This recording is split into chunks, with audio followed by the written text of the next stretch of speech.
Армысыздар, құрметті телекөрермендер. Бүгін біз ұлт пен рух бағдарламасының кезекті хабарында елге оралған этникалық қазақтар, яғни оралмандар проблемасы туралы әңгіме қозғайтын боламыз.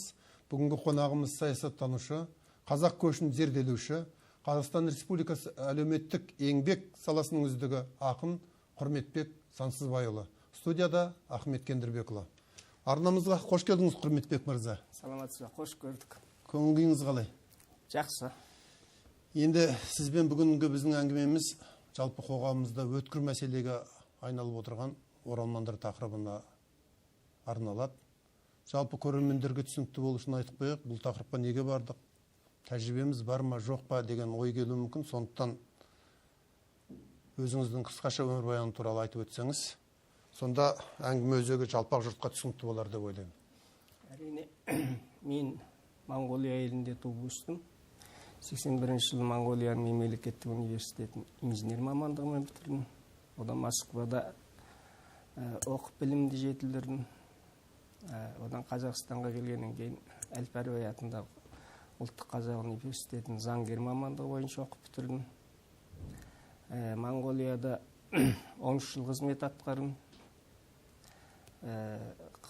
Қатардағы инженерден бастап басқарма басшысы, одан кейін соңында үкіметте бас инспектор қызметін атқарып тұрып, осы ата жұрт, ата мекеніміз арман болып жүргенде осы тәуелсіздігімізді алатын тұста шекара ашыла қалды. Осы кезде Монғолияда 185 мың қазақ бар еді. Сол дүркіреп көш деген бір ұлы теңіз мұхиттың арны ашылып кетті. Сонымен алғаш көштің легімен, алғаш 60 мың қазақтың ішінде қызмет, лауазым бәрінен бас тарттықта ағайын туыспен осы Талдықорған өңіріне келіп алдым. Осы келген қалпы еш жерге қозғалғам жоқ. Осы елді мекенде жатырмыз. Еліме келгеннен кейін 2001 жылға дейін азаматтық ала алмадық. Енді ол кезде азаматтық алу кішкене күрделі болды. Соған дейін бизнеспен айланыстым. Өз атымызда жеке қайрат шағын кәсіпорын деген аштық. Сауда саттық, тігін мәселесімен, тігінмен негізінен айланыстық. 2001 жылы қалай азаматтық алдық, солай жаңағы мемлекеттік қызметке оралдым. Сол қызметке негізінен көші-қон саласында 17 жыл мемлекеттік қызмет атқардым. Енді әртүрлі лауазымдарда істедім.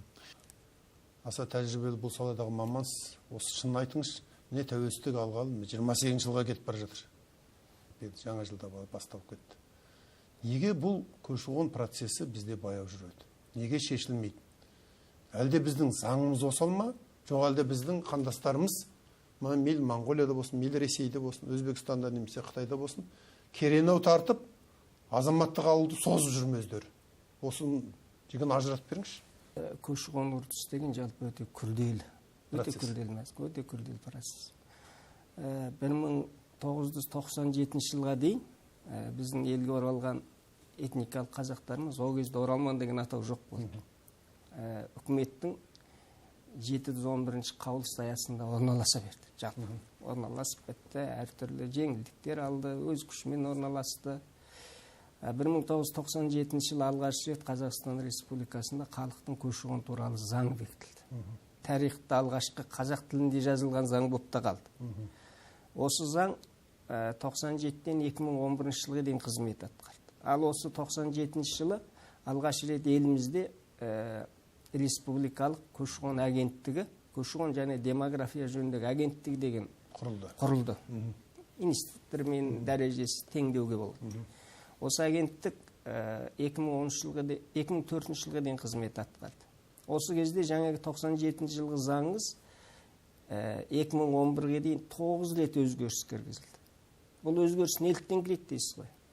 Бұл жалпына миграция деген көші-қон деп аударып жүрміз ғой.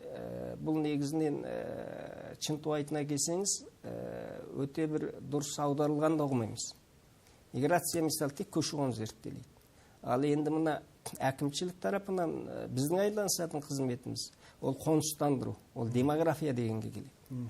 Сонымен жаңағы 2004 жылы бұрынғы паспортный стол дейді екен, сол көші-қон полициясы болып құрылды.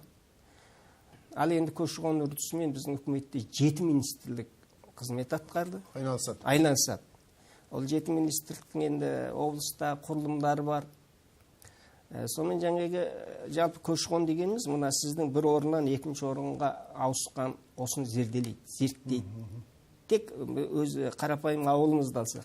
Ал бұл енді халықаралық жағдайды алсаңыз, бір елден бір елге тек көшіп келген ғана емес, келген әрбір адамның қозғалысын зерттелу керек. Осындай болғандықтан бұған жаңа қайта-қайта өзгеріс кіре береді. Өзгеріс кіргеннің нәтижесінде жаңағы агенттіктің өзі неге өмір талабына қарай әртүрлі деңгейде қызмет атқарды. 2004 жылы агенттік тарап комитет болды еңбек министрлігінің қасынан.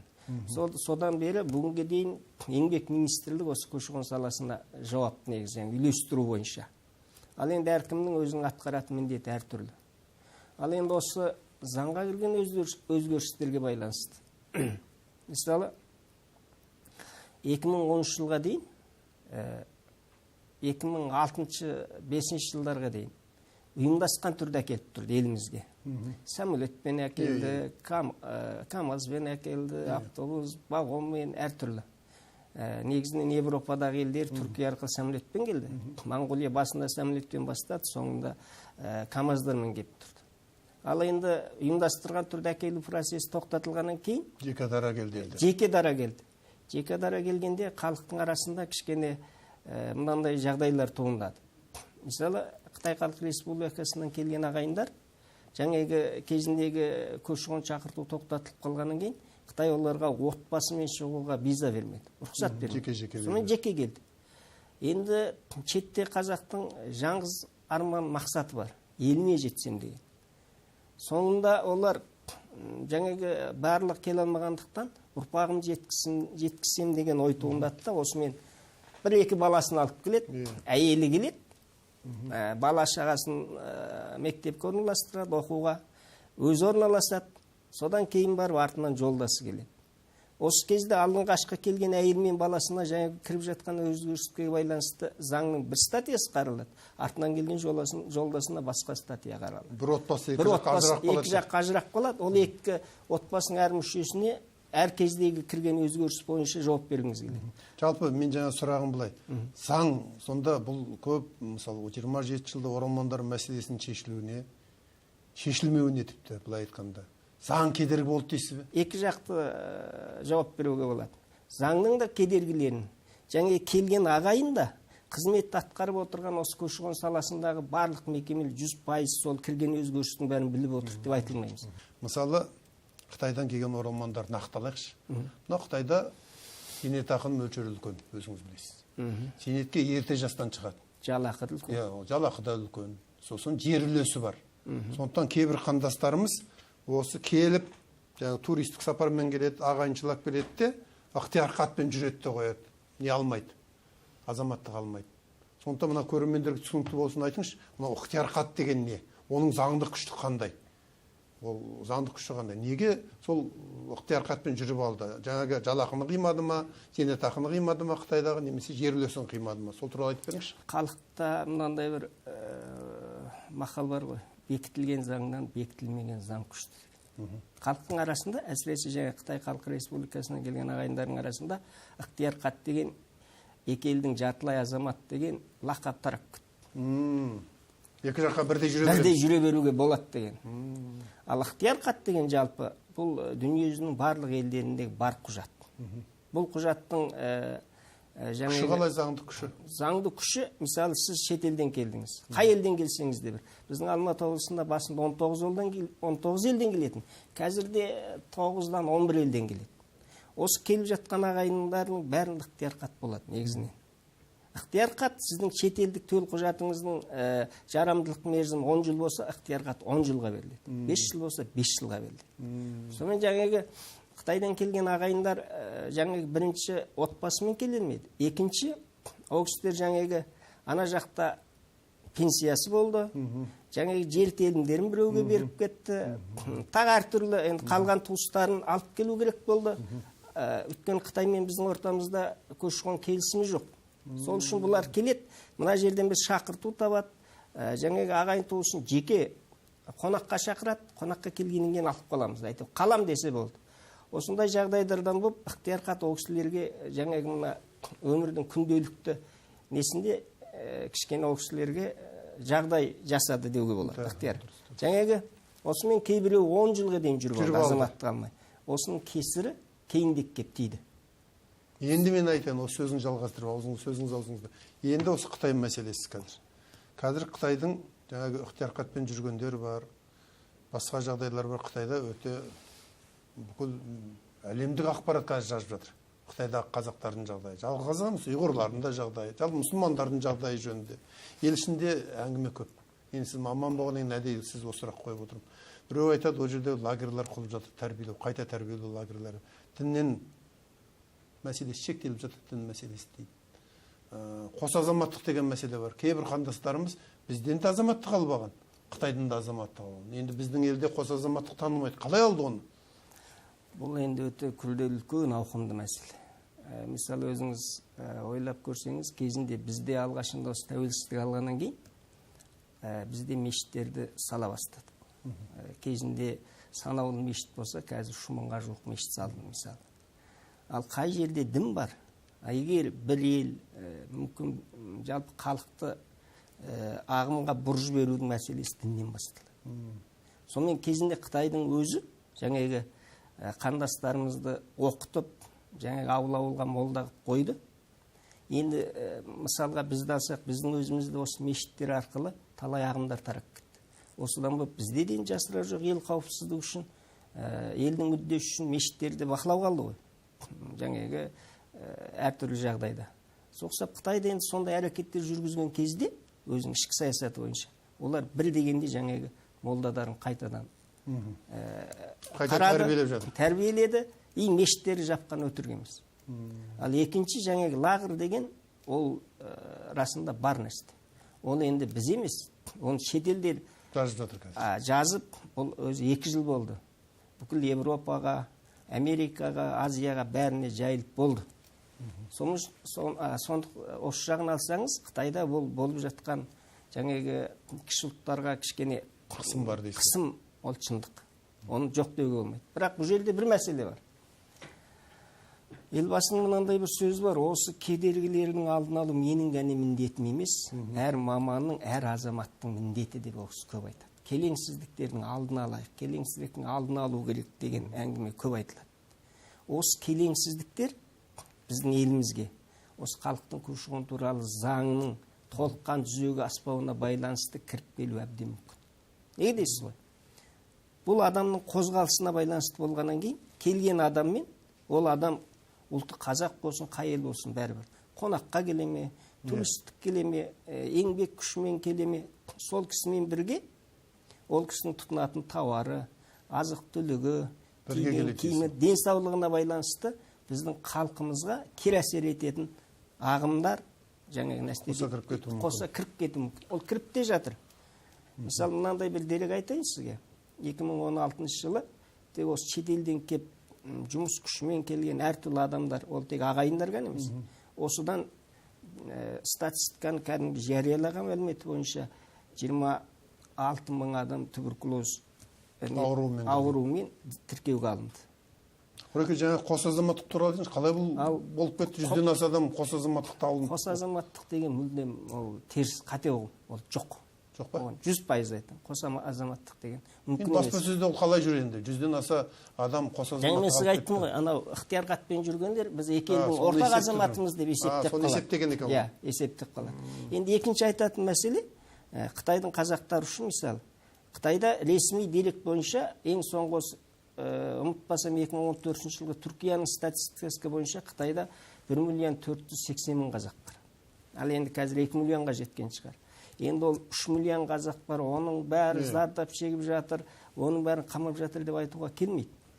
Бізде енді Қазақстан Республикасының азаматтығын ала алмай жүрген оралмандар көп.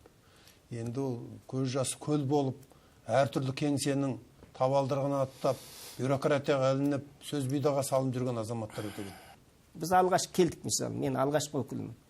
Бізден ештеңке талап еткен жоқ. 2000 жылы елбасы бер Монғолиядан ештеңке сұрамайсың, азаматтығын бер деді. 3 айдың ішінде азаматтық алып шыға келді. Қазірде бұрын бізде қалай болды? Шетелден келген этникалық қазақты, оның қандай бір құжатында оның қазағын дәлелдейтін сөз тұрады. Ана жеке куәлігінде болсын, туу куәлігінде болсын, алып келген елшіліктегі анықтамасы болсын. Осы арқылы қазаққа азаматтық бере салу керек. 3 айдың ішінде беру керек. Ықтияр хат дегенде этникалық қазаққа бермей қою керек. Оның қажеттілігі де жоқ қазақ үшін. Шетелдіктерге бере берсін.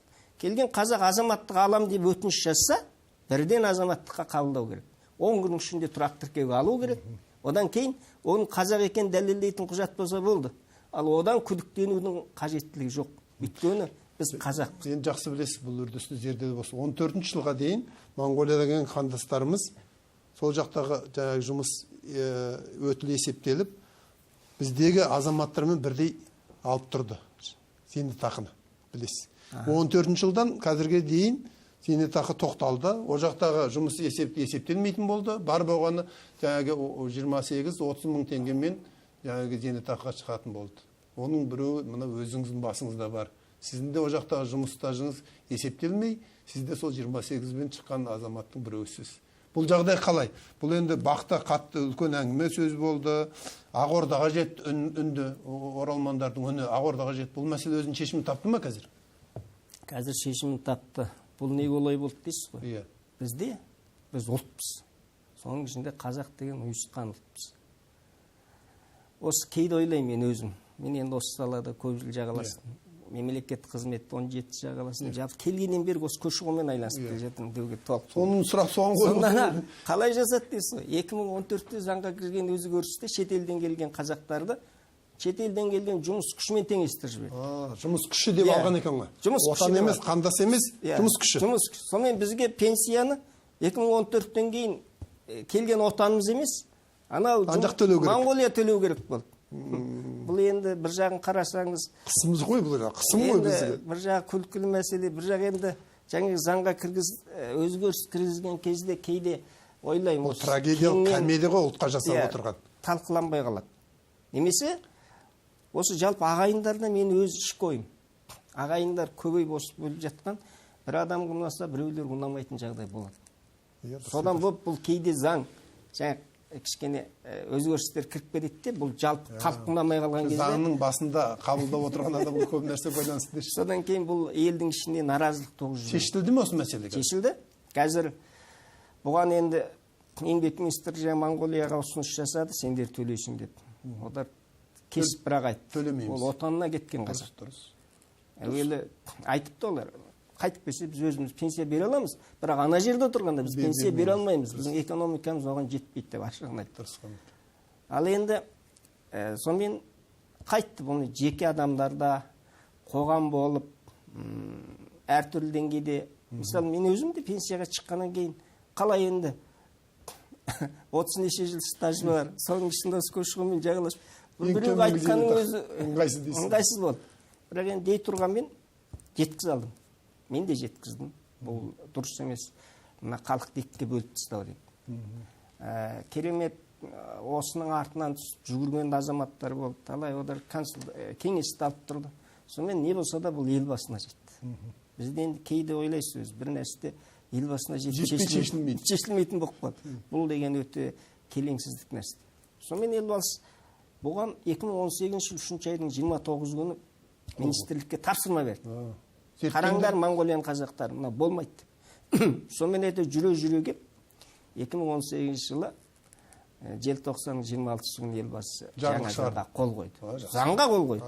Ана 2013 жылғы зейнетақы туралы заңның 13 бабына 18 тармақ кіргізіп қойды. Қиындықпен келеді. Бізге дүниенің бәрі қиындықпен келеді дейсіз. Отанында келген қандастар қай елден келсе де, егер ана өзінің келген еліндегі еңбек кітапшасындағы жазбаларға қарап, сол елдегі еңбек өтілі енгізілсін дейді. Алдыңғы күні министр қол қойды. Қағидасына қалай есептеп беру, осымен ол қазір облыстық зейнетақы тағайындау орталықтарына келіп түсіп жатыр. Құдай қаласа, осы ақпан, ұзаса наурыз айынан бастап зейнетақылар қалпына келеді. Уақытымызда таяп қапты.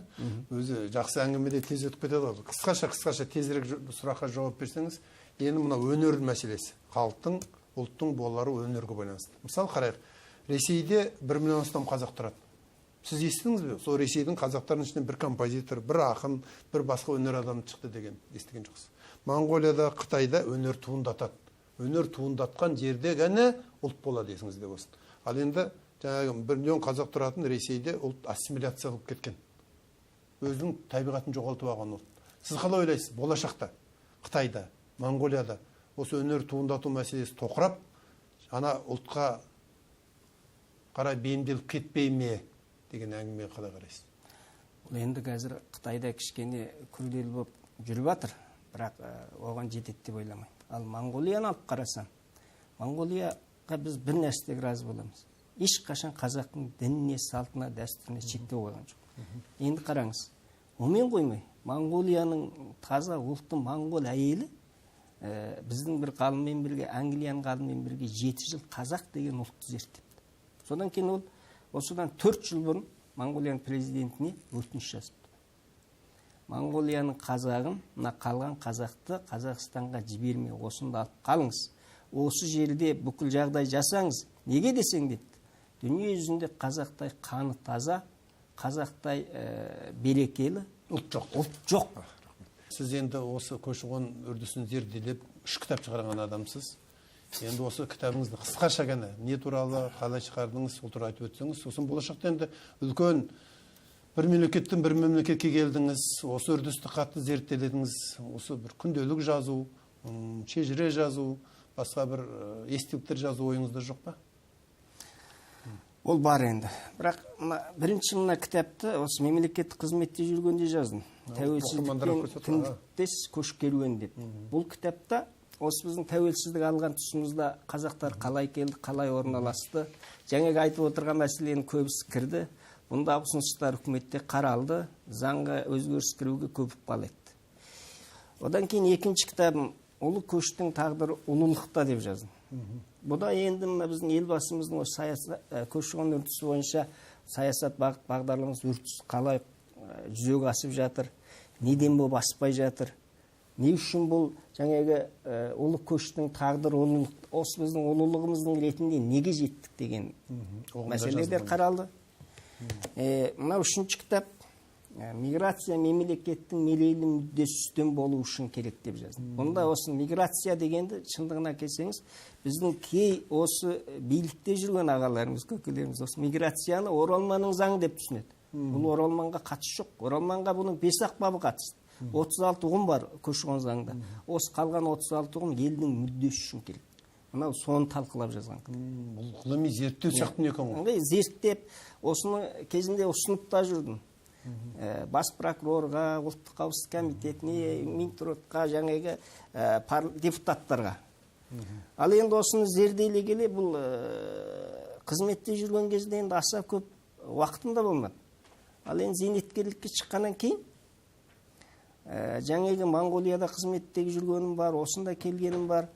Енді бұл көші-қон болғаннан кейін, бұның саласында өте қызық мәселелер көп болады. Соның бәрін түртпектеп жүрген енді бір айтуға бәрі оңай.